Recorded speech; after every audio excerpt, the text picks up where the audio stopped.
For a long time now, Nintendo has been known as the video game company that prioritizes innovative ideas over high-performance specs when it comes to their hardware. Take the Wii for example. This console was severely underpowered compared to their competitors at the time, but it was successful because it revolutionized the way we play games. Going into this new generation, it's hard to tell if Nintendo has ditched this blue ocean strategy entirely. Whilst the Switch 2 seemingly has a few so-called gimmicks, it's debatable whether these features are actually gimmicks at all.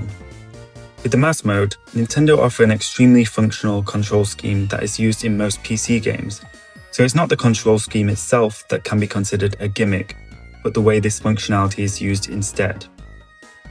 With Metroid Prime 4, for example, if you replace the left Joy-Con with a keyboard, the way you play this game is a tried and tested model used on most PC first-person shooters.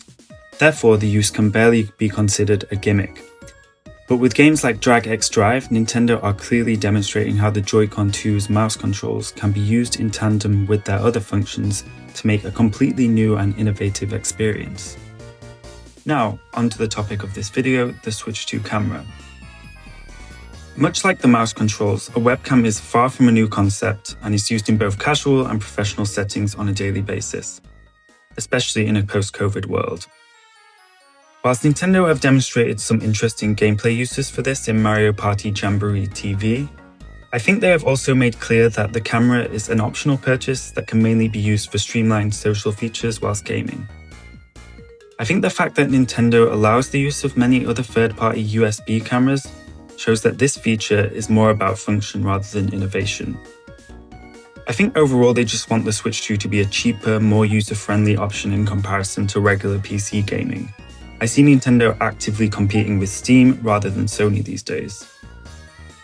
But even though I doubt the Switch 2 camera will be used en masse, especially by third parties, it's still interesting to think how Nintendo may choose to use it in their own games. So here are just a few ideas and concepts I have for unique ways Nintendo could use the Switch 2 camera. So please stay tuned because I think these ideas are all genuinely unique in their own way. Part 1. A 2D puzzle platformer. I want to start off with a 2D platformer concept. In this game, you would collaborate with your avatar as the god of his world in order to complete in-game puzzles.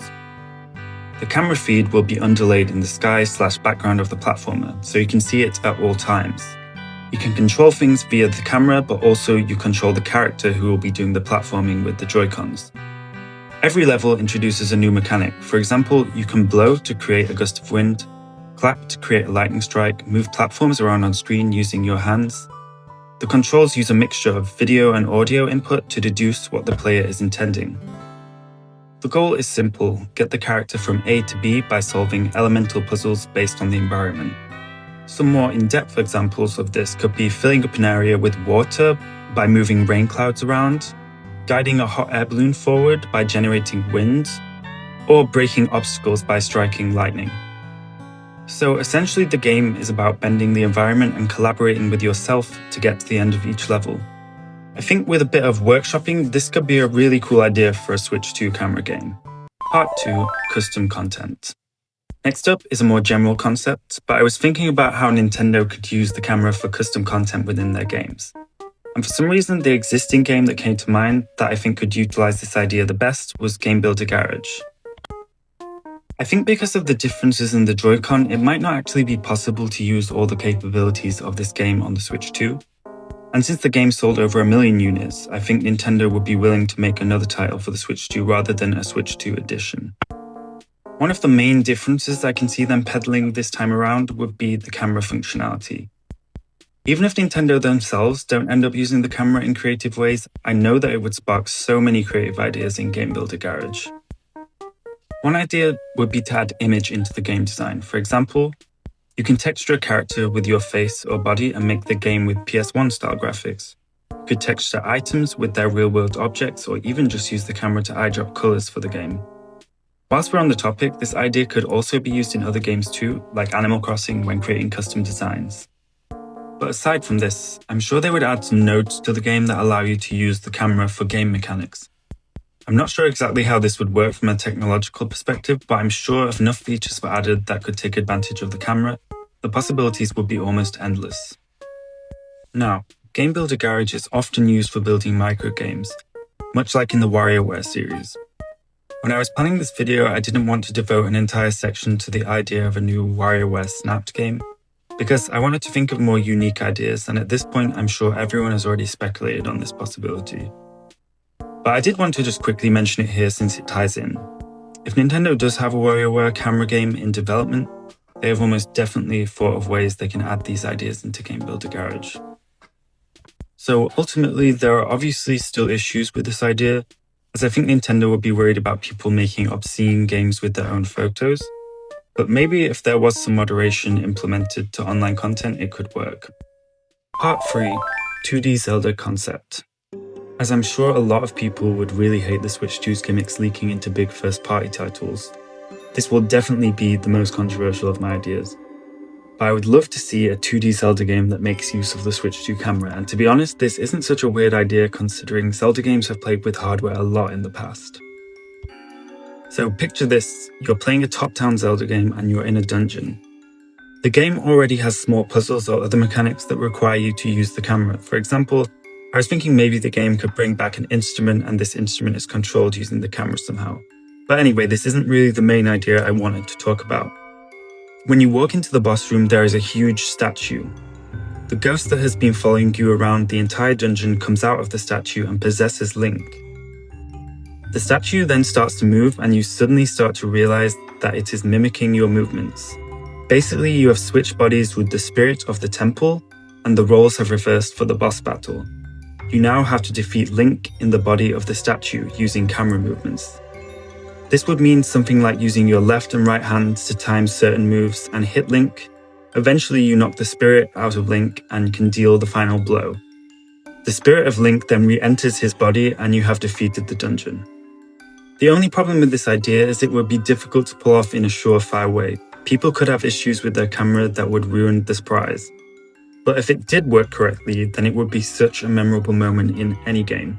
I personally hope Nintendo haven't changed too much to do something like this. Part 4. MiiTubers. The third idea I had actually ties into the social features, and I heard a few people talking about this, so I'm going to keep this section brief. But I feel like Nintendo should add a MiiTuber option to their game chat. I'm not sure how well this would work, but it would be cool if Nintendo allowed you to replace your camera feed with a character, more specifically a Mii of yourself, like a VTuber, but a MiiTuber. Now, this is not such an interesting idea on the surface, but when you flesh it out, it becomes more exciting. For example, you could create virtual backgrounds to place your Mii in. This could be based on the games you have in your collection. For example, Tears of the Kingdom would unlock a background on a sky island. Or you could have a virtual sidekick like a Navi or a Luma that reacts to your gameplay. The reason this idea works for me is because I don't always feel like being on camera, hence my faceless channel. So it would be nice to have an option to show up in a virtual way so you can get the use out of the Switch 2 camera and the game chat feature, even when you aren't in the mood to show your face. Also, since it isn't an image of an actual person, it might allow Nintendo to use some of the video functionality in online play that isn't just between friends.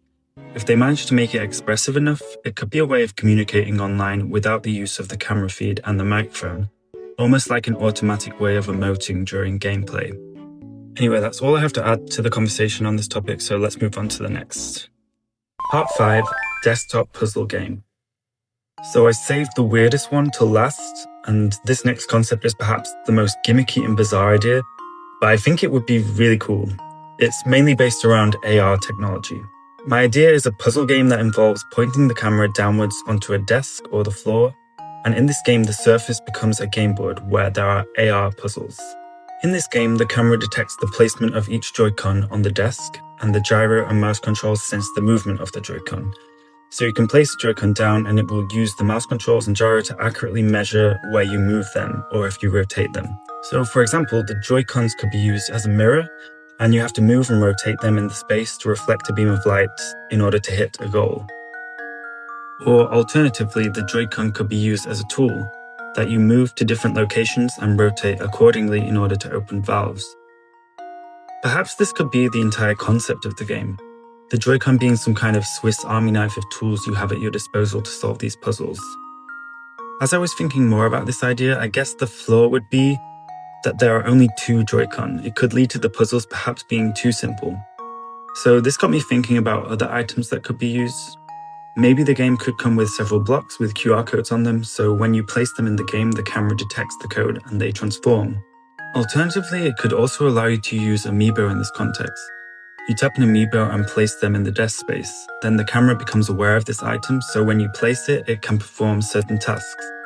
For example, a Zelda Amiibo could shoot a ray of light. This could actually spark an entirely new mode, like a tower defense game, for example. It would also be a really good use for the Amiibo. So this idea really has endless possibilities when you think about it. And I think it would be particularly popular with kids. So if Nintendo did do something like this, it would be similar in concept to Labo, but I think it would be much more successful if it worked correctly. So with that, there are my 5 ideas for the Switch 2 camera. I hope you liked my ideas and enjoyed this video. I really enjoy making this type of content where I come up with gaming concepts. And I have a couple of ideas for similar videos in the future regarding some of Nintendo's big IPs. I know there are a lot of people out there that really do not enjoy when Nintendo do gimmicky things, and I can understand why. But I think these days, actually, Nintendo don't do enough of this. They don't have to shoehorn it into every IP, but I would love a few spin-off titles or brand new IPs that use these features. Usually they do this at the start of the generation, so I'm hoping in the next couple of years we will get some games that utilize the Switch 2 camera in interesting ways. Finally, I want to take a minute to acknowledge just how happy I was with the reception to my Mario Kart World video. Up until this point I haven't been getting many views, but this video got picked up by the algorithm, and up until now it sits at over 3,000 views. This gave me so much motivation, so thank you to all my new subscribers who are here from that video, and I hope you will enjoy my content going forward. So as always, please like and subscribe to support me, and I'll see you in the next video. Bye guys!